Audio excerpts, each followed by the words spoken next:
হয় বৰ্তমান মই উপস্থিত আছো কামৰূপ জিলাৰ কমলপুৰ ৰাজহ চক্ৰৰ অন্তৰ্গত দিগুনপাৰ লেজা গাঁৱৰ যি লেজা যুৱক শিৱ সংঘ আৰু এই লেজা যুৱক শিৱ সংঘই এইবেলি 50 বৰ্ষ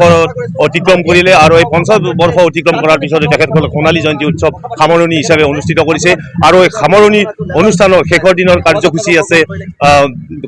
সাংস্কৃতিক শোভাযাত্ৰা যি শোভাযাত্ৰাত মুখ্য অতিথি হিচাপে উপস্থিত আছে শ্যামন্তিকা শৰ্মা আৰু শ্যামন্তিকা শৰ্মা যিহেতু শোভাযাত্ৰাত আছে মই তেখেতৰ পৰা জানিব বিচাৰিম ইয়াতে আহি জুবিন কক্ষত আপুনি বহিলে জিৰণি লৈছে জুবিন দা বিহু এতিয়া বিহু পাতিবলগীয়া হৈছে আচলতে জুবিন দা বিহু বুলি ভাবিব আমাৰ অসুবিধা হয় কিন্তু এতিয়া যিহেতুকে আমাৰ বাপুতি শাসন ৰঙালী বিহু আমি উদযাপন নকৰিলেও নহয় সেই গতিকে আমি উদযাপন কৰিছোঁ কিন্তু আমাৰ মনবোৰ একেবাৰে উৰুঙা আমাৰ মনবোৰ সুখী নহয় ভিতৰৰ পৰা আমি ফূৰ্তিত নাই কিন্তু যিহেতুকে ৰঙালী বিহু বছৰত এবাৰেই আহে আৰু প্ৰতি বছৰে আমি অসমীয়া ৰাইজে খুব উল্লাসেৰে উদযাপন কৰোঁ সেই হেৰিটোহে ৰাখি গৈছোঁ মানে কৰিব লাগে কাৰণেহে আমি কৰি গৈ আছোঁ ভিতৰুৱা অঞ্চলত আপুনি সাংস্কৃতিক শোভাযাত্ৰাত অংশগ্ৰহণ কৰিছে বা শোভাযাত্ৰাৰ আপুনি অতিথি হিচাপে আছে কেনে লাগিছে খুব ভাল লাগিছে ভিতৰুৱা অঞ্চল বুলি তেনেকুৱা কোনো কথা নাই বিহুখন যে ইমান পুৰণি বিহু এখনলৈ আহিবলৈ পাইছোঁ বহুত বছৰৰ পৰা এয়া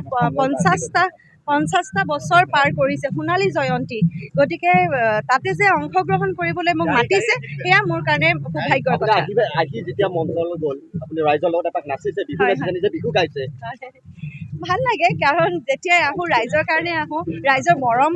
আমি হ'লো শিল্পী মানুহ ৰাইজৰ মৰমৰ কাৰণে আমি আগুৱাই আহোঁ সেই মুহূৰ্তত আপোনাৰ কি আগৰ সেই জানমণিলৈ উভতি গৈছিল নেকি যেতিয়া নিজৰ গীতবিলাক আমাৰ মঞ্চত বজাই দিয়া হয় নিজৰ সেই পুৰণি সময়বোৰলৈ মনত ডেফিনেটলি পৰে আগন্তুক বৰ্ষত আপোনাৰ পৰিকল্পনা কি হয় এইবছৰ 2026-27 বছৰত মই আকৌ পুনৰবাৰ ৰাজমুকুট থিয়েটাৰৰ লগত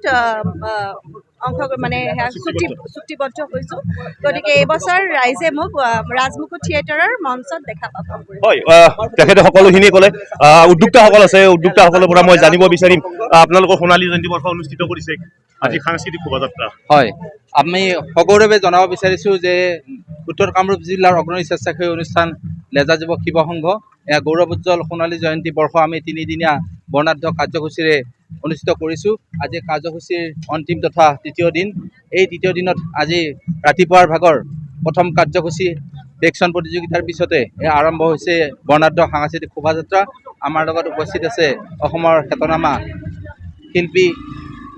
অভিনেত্ৰী মাননীয়া শ্যামন্তিকা শৰ্মা বাইদেউ আৰু তেখেতক লগত লৈ আমি ৰাইজৰ সহযোগত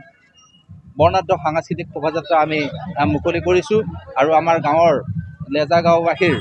গোটেইখিনি অঞ্চলত আমি এই শোভাযাত্ৰা আগবঢ়াই নিছোঁ কি কি দৃশ্য প্ৰতিফলিত কৰিব বিচাৰিছে আমাৰ এই সাংস্কৃতিক শোভাযাত্ৰা যিহেতু সাংস্কৃতিক শোভাযাত্ৰা অসমৰ থলুৱা যিখিনি ৰীতি নীতি এই গোটেইখিনি আমাৰ ইয়াতে প্ৰতিফলিত কৰাৰ আমি চেষ্টা কৰিছোঁ বিশেষকৈ আমাৰ বাপতি সাহোন বিহু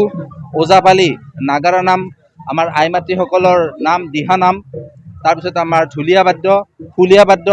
বড়ো বাগুৰুম্বা নৃত্য ৰাভা আৰু বিভিন্ন জনগোষ্ঠীৰ নৃত্য লগতে আছে আমাৰ বৰ্তমান বেণ্ড পাৰ্টি এইবিলাকৰ লগতে আমাৰ যিখিনি ভেকশ্যন প্ৰতিযোগিতাত আহিছিলে বিভিন্ন ভেকশ্যন প্ৰতিযোগীসকলেও আমাৰ লগত সহযোগ কৰিছে এটি বৰ্ণাঢ্য সাংস্কৃতিক শোভাযাত্ৰা আমি দেখুৱাবলৈ প্ৰয়াস কৰিছোঁ এয়া হ'ল যি লেজা যুৱক শিৱ সংঘৰ যি সোণালী জয়ন্তী বৰ্ষ এই সোণালী জয়ন্তী বৰ্ষৰ সামৰণি অনুষ্ঠানৰ ৰাতিপুৱাৰ আকৰ্ষণ সাংস্কৃতিক শোভাযাত্ৰা আৰু এই সাংস্কৃতিক শোভাযাত্ৰাৰ অতিথি হিচাপে উপস্থিত আছে জানমণি খ্যাত শ্যামন্তিকা শৰ্মা আপুনি বিচৰা বাতৰি পাব কেৱল নিউজ 18 এপত নিউজ 18 এপ ডাউনলোড কৰিবলৈ স্কেন কৰক এই QR কোড গুগল প্লে ষ্টৰতো পাব এই নিউজ 18 এপ